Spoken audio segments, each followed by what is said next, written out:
So today we're gonna go over my A7 III and how I rigged it.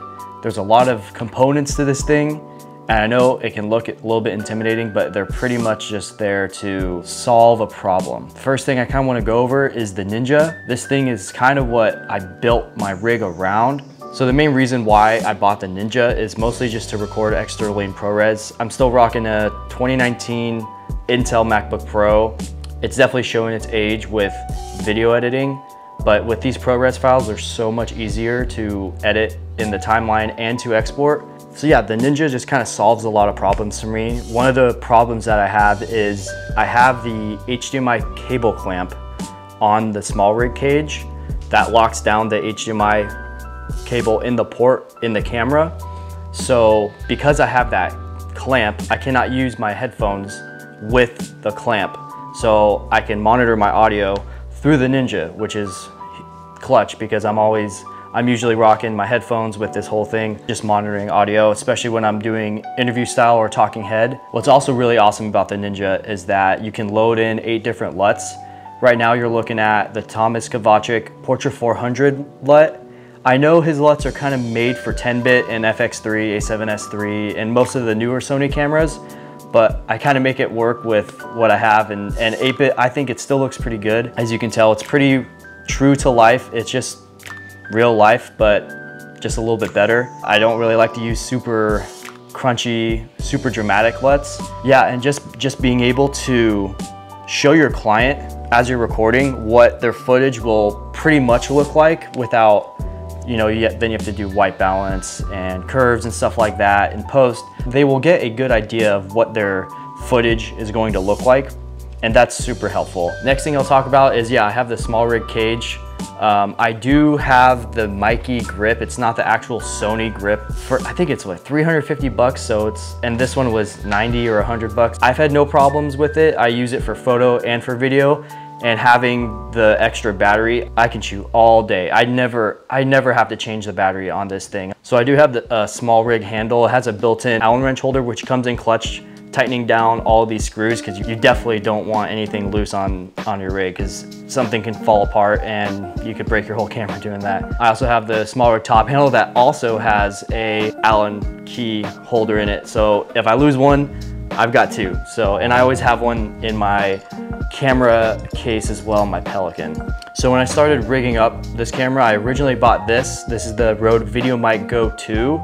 It's awesome for when you have we have a really controlled environment. There's no buttons on it, and it's phantom power, so you don't have to plug in a battery. With this, you just plug it straight to your camera.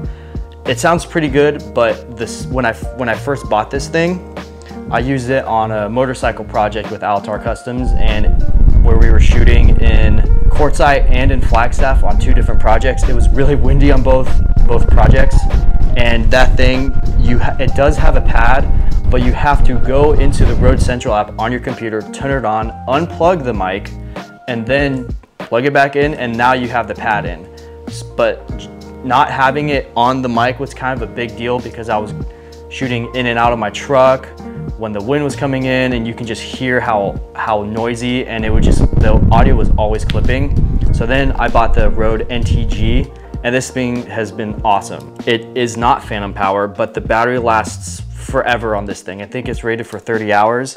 I've charged it once, and I've had it for about 3 months, and I still haven't needed to plug it in. It's pretty nice. It has a 20 decimal pad on the mic, so if it's too loud, hit that, and you should be good. There's a safety channel which has come in clutch once for me on one small occasion, nothing crazy. Yeah, the stepless gain knob is pretty nice. So that's what I mostly use on my on-camera microphone. Right now, I'm using the Rode Wireless Go 2. I did see the DJI one. The DJI mic looks pretty cool. I wish I bought that, but this is what I have, and it works for me. The batteries on these last for a long time, so I have no problem, but maybe one day I'll upgrade, but I don't really need it. The A7 III came out in 2018. It's kind of a dinosaur in the tech world for video. For photo, this thing's still killer. I might do a photo review on this. If you guys are interested, let me know. I have over 4 years of photos to show from this camera. For video, I still think it can hold up, even though Sony does have the A7 IV, S3, FX3, A1, All those cameras, they shoot 10-bit, and this one is just stuck at 8-bit. I still think you can make it work if you expose correctly. Right now, all I'm recording on is the Tamron 17-28 with the moment 5% CineBloom, and then I have one big modifier here, and then I have that little light back there. For most projects, I think 8-bit is still usable, especially if you're just uploading Instagram or YouTube. I don't think a lot of people will be able to tell 8-bit to 10-bit. More noticeable while you're editing, you can definitely tell that there's not a lot of information in all the colors with 8-bit. I've kind of made it work for me. Right now, I'm shooting on the Tamron 17-28 2.8. This thing's been awesome. It's what I mostly use probably about 80% of the time. If I'm not using this, I'm using the Tamron 28-75. They're super budget friendly. You have 17 all the way to 75 with a constant aperture of 2.8, which is pretty nice. I also sometimes, rarely, depending on the project, I do have a couple vintage lenses that I use. The first one I got is a 50mm Super Takumar 1.4. It's the 7-element version. So it's the one that has thorium in it, so it is radioactive. Mark Holtz did a really good video comparing the 7-element to the 8-element. And the 7-element is, I think it's a little bit more rare. I don't know exactly because I haven't looked for them because I already have it.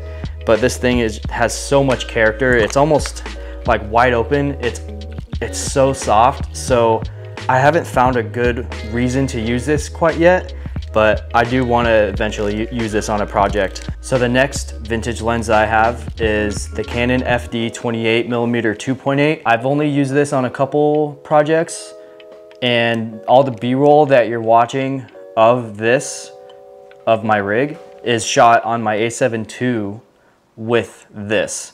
So you can kind of get an idea of the image quality and the characteristics. So for filters I use on this rig, 90% of the time I'm using the moment 5% CineBloom. For me, it's the perfect amount. I do have the 10%. To me, it's a little too much. I did shoot some jujitsu, and I shot, actually the 5D review had the 10% on. I feel like it looks better when you don't have a lot of highlights, if that makes sense. As you can see in the jujitsu footage, I feel like it looks better than when I was recording outside. When you just have those smaller highlights, I feel like it looks better. It's just personal taste. The 5% is perfect for everyday filming that I do. So the next filter that I use, it's kind of more of a niche filter. I've only pulled it out a couple times on a project, is the Moment CineFlare. And I'm gonna throw it on just to show you what it looks like. This is what the CineFlare does. It adds kind of that anamorphic effect. And then let me turn this light over. There we go. So that is with the CineFlare. It's definitely a vibe if that's what you're going for. For me, I've only pulled it out on one project, and it'll be there when I need it, but for the most part, I don't use this, mostly because I've noticed when there are a lot of lights, it can be so distracting, especially when you're just exposing further highlights. With the CineFlare, when the lighting is right, it hits pretty hard, and I really like the look of it. And next, I do use, of course, because there's no internal ND on the A7 III, I do have the 2-5 and the 6-9 moment variable neutral density filters. They're awesome.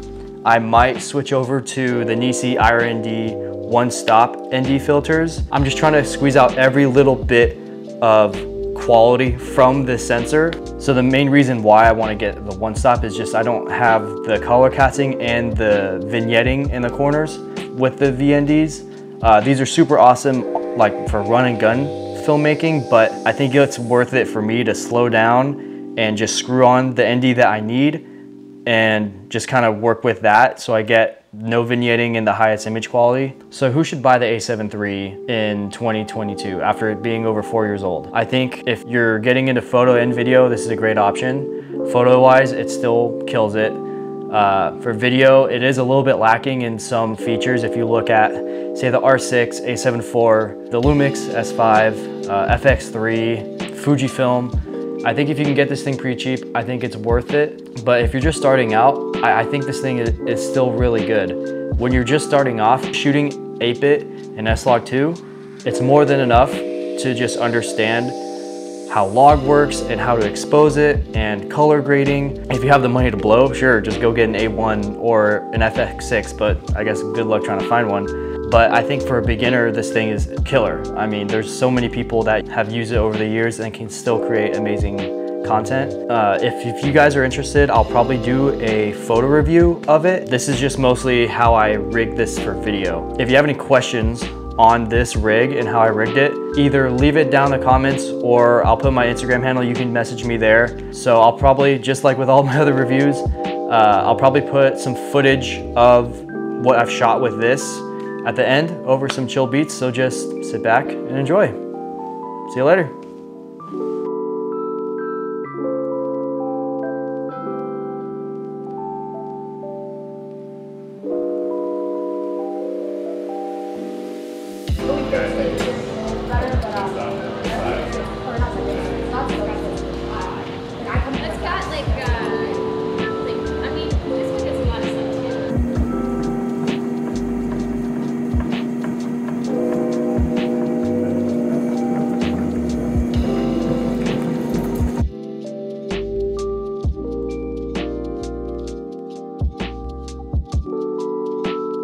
So if I'm outside my depth, I lock out my depth, I can't really pivot off of this. You can run me over.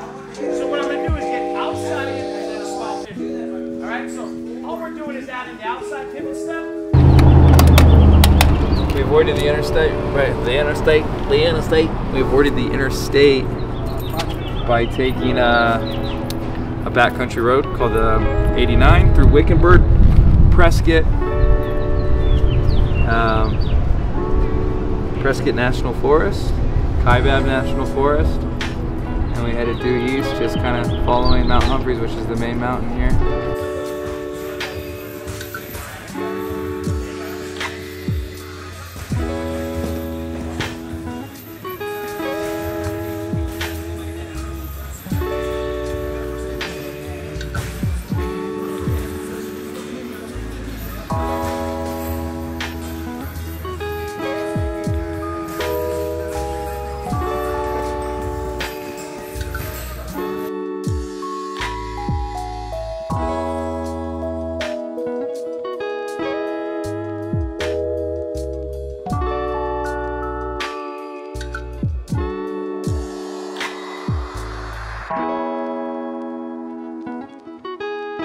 You see the 6 bullets? 45 Colt. She is empty.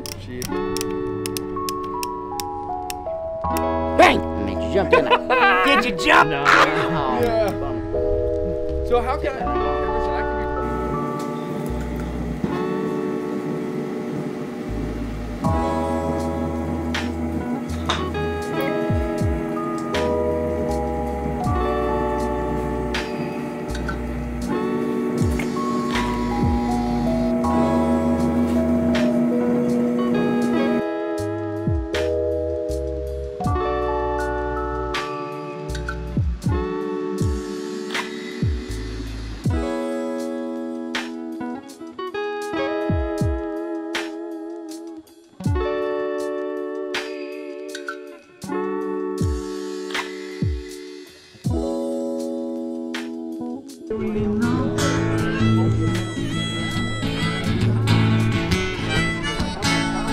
True story. Come on, come on.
good when you are.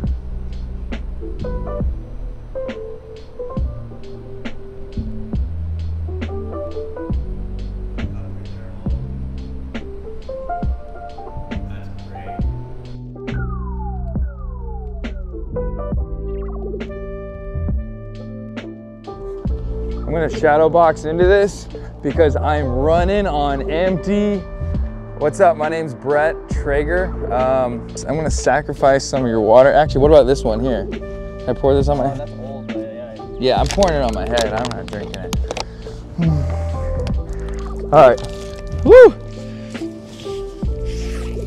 Man.